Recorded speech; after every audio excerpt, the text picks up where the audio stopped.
When one thinks of the way in which dreams are used in this film, perhaps the most interesting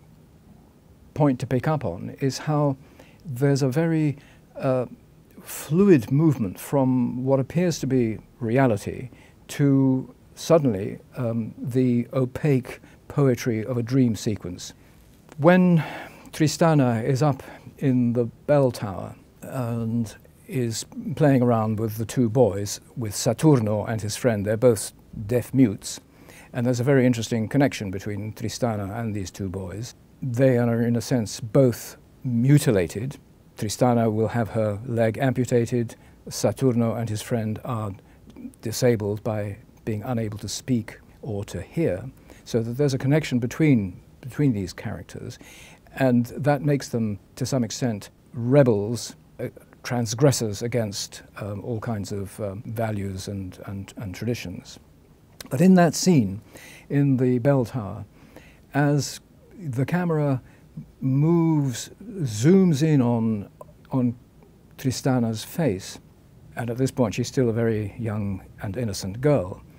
you see a look of horror crossing her face as we cut to a shot of the bell, which has as its clapper the severed head of Don Lope. At that very moment, we cut to Tristana sitting up in bed and screaming that she's had a nightmare. So the elision between reality of Tristana's being in the bell tower with the two friends